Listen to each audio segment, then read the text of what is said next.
Have you been considering building an ITX PC? Have you been considering downsizing with your upgrade? Perhaps you're trying to build a console killer. That's actually not tough this day and age. Then you might have come to the right place, my friends.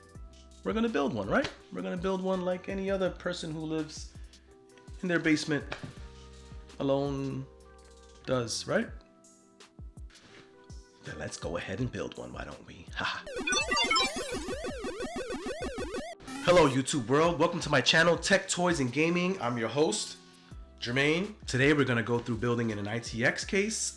It's a very nice, little small, compact, very aesthetically pleasing ITX. And we're gonna go through some of the parts. We're gonna do some speed building. I wanna do some of the hardware components and what it takes to build into something as small as what I'm about to show you. I think you're gonna like it. So if any of those initial questions I raised at the beginning of this video tickles your, I shouldn't say that word, right? That's not appropriate.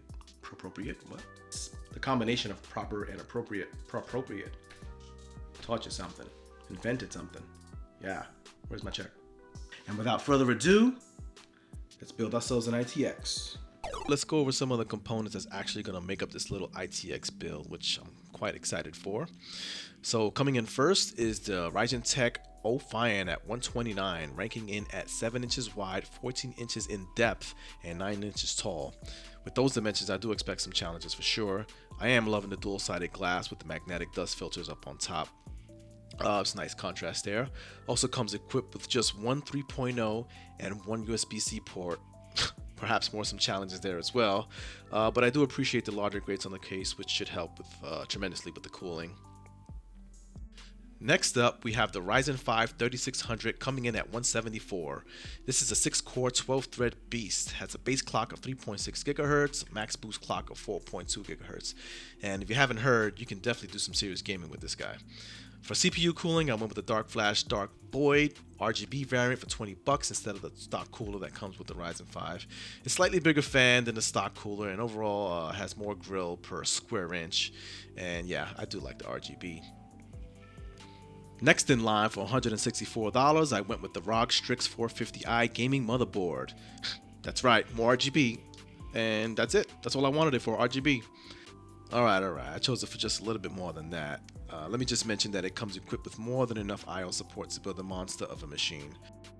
Supports up to 3rd gen Ryzen processors, dual channel DDR4 support up to 3600 MHz and 32 gigs of RAM, 2 M.2 drives with one that has actually a nice little heatsink, 6 3.1 USB ports, 3 fan headers, also has a nice little VRM heatsink you can see there on the far left. Of course, with your modern day motherboards, you have your gigabit LAN, you have up to 5 GHz Wi-Fi, and the list of this board goes on and on. You can go ahead and check out the specs of this little bad boy in the link below. So next in line is the EVGA 600BQ for $74. It's a semi-modular coming in at a good price, though in hindsight I should have gone with something fully modular. But here I am trying to save $1, so hopefully this wasn't too much of a compromise and I won't have too much problems trying to fit this guy into the case. For hard drives, I went with the ADATA M.2 250 gig for $40 as my main boot drive for speedy boot times. And for storage and game installs, I snagged up the Crucial BX500 2TB variant for $200. Not too shabby.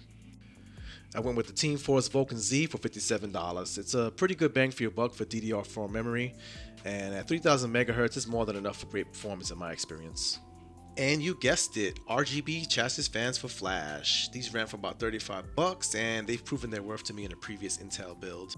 And last but definitely not least is the GTX 1660 Super Gaming X video card at $260 with 6 gigs of GDDR6 memory, boost clocks of up to 1830 MHz, though I've seen 2000.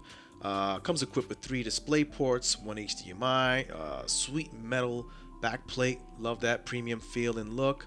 You can expect to see some good performance with this card. Okay, let's go ahead and jump into some speed building and see if this is worth the effort. Wish me luck.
So hope you enjoyed that build. I hope it was worth it for me, at least anyway. Hope you got something out of it. So was it good? Was it bad? Was it hard to build? Is it any different from building a, let's say, a mid-size to full tower PC? Huh? Well, let's get into some of the details. I think it came out good overall. I did, of course, find a lot of challenges with it, as anyone who's building into a very small confined space, and including things like RGB fans with RGB controllers. I didn't have a full-length video card, thank goodness, because that would have presented a lot more challenges, considering that I actually had to mount the controller for the fans right onto the middle bracket of the actual case that runs down the middle, the divider. And you know, you have to tie wrap it to that, along with all the other cables that actually ran around it. And the other thing you're gonna have a problem with is trying to install a third fan on the bottom of your case, which I highly recommend you installing. You will definitely need to install a fan at the bottom of the case as an intake to pull air up into the case, and the two top fans as exhaust. So you kind of like want the airflow going from the bottom up. But the case does have a lot of different openings, right? So you have two glass panels on the side, which definitely have about 1/4 to 1/3 of an inch spacing on each side. You know, the case does come with the foam you can wrap around it to make it look more aesthetically and sealed off and as if it's closed. But I decided, as you may want to decide if you're using this case, if you decide to go with this case, to leave that open. You know, people are concerned about the dust and that kind of thing, but I would rather prefer just a little dust in my case over lots of heat. The other challenging component you're going to find when building into this case is the fact that inside the case, in the middle at the top where your fans should go, and where the case is pretty much divided down the middle with that metal grate where you mount your motherboard and your graphics card, you're going to find that there's only a thumb's length, I would say that's about 3 inches, maybe less, between the divider and the roof of the case where you mount your fans. So I was able to mount two at the top. Normally, you know, they're about 25 millimeter thick fans. However, my friends, when I went to mount the third fan at the bottom, which was my plan to create that intake from the bottom, the fan just did not fit. It was too thick. So this is something you're gonna have to be mindful of if you decide to go with this case.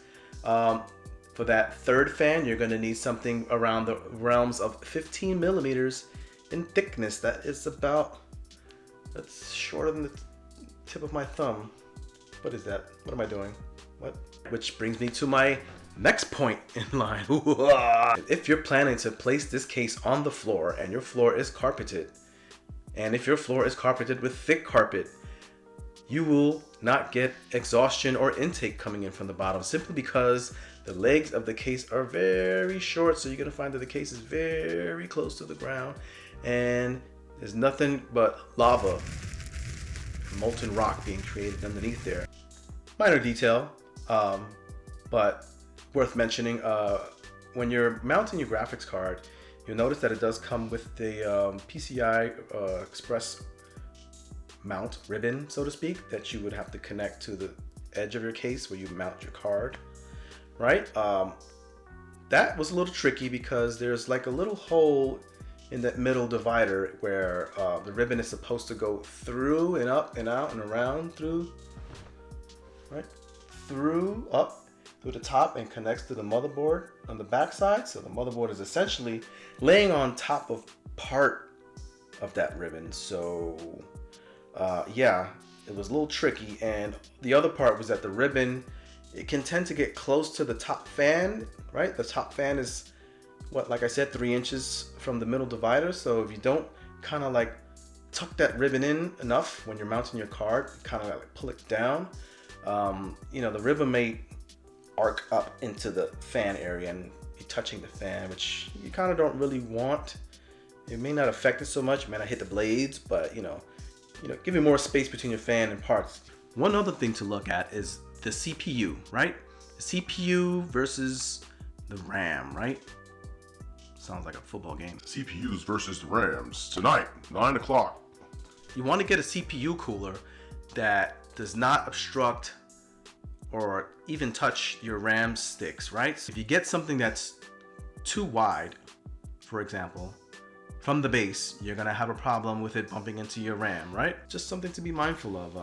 Luckily for me, I kind of thought of that before going into it. I watched some other YouTubers build in this machine, in other ITXs, and I've been warned.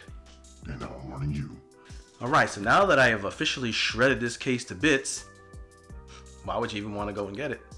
Well, let me just talk about some of the good things, right? Let's look at that. One of the good things about the case is you have a very pleasing to the eye, aesthetically, orgasmically, Monumental. well, that's exaggerating. One good thing that stands out for me is that it just looks very pretty, right? Who doesn't like dual glass on both sides of your case, right?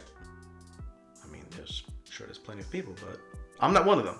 So dual glass. Not only is it just dual glass, you also have the glass kind of protruding out from the case. So now you have space not only just for airflow, which is going to be important, but you also have more space for components. My CPU cooler gets very close to the glass. So, but it's also flush with the case itself. So with the glass being slightly protruded out from the case, now you have that space for air to flow, right? Flowing air to the glass. What is this I'm doing? Another thing I like is that it's a very clean look. So if you look at the front of it, it's just one power button, one USB 3.0 and another USB-C. That's it. Very clean. Sides all glass, clean. The top has that black contrasty magnetic mesh, clean. So overall, I'm loving the quality. I'm loving the aesthetics of the build, the mesh, the contrast between the black and the white. A lot of my components are actually black and some white. Bought a black and white fan for the lower chassis. I'm liking the build. Building into it was probably one of the toughest. Not the toughest, but it may be number 2. So be ready. All right, so let me know what you think, right? If you have any questions regarding any of the components, any of the other, I know there's probably a lot of other nuances and problems I came across that I just didn't go over. In any case, if you want to know, put it in the comments, let me know. And I'll be glad to inform you on some of the hardships, pain, but also let you know the great things about it, right? I'm sure there's a list of stuff I didn't talk about that are actually pretty good. Also, if you're interested in some of the music that I got playing around the background and the music and the video and the speed building and all that stuff, check out the link in the description. Penn Station, that's the guy you want to go to. He's got a nice catalog of beats, extraordinary. He's been doing it for years. Trust me, you can't go wrong with it. Why am I still going like that? I'm done. I said it. Don't need to keep pressing buttons. All right, so you've been in tune with Tech, Toys, and Gaming with Jermaine. Thank you for watching, and I'll see you soon in my next video. Coming soon. Not giving you a date. I don't know, but we'll see. What's up, citizens of Gotham? Wait, that's Batman. Hello, YouTube Voyagers. So have you been considering clearing your throat? I think it came out overall. But had I gone with a longer full form kit, but had I gone longer with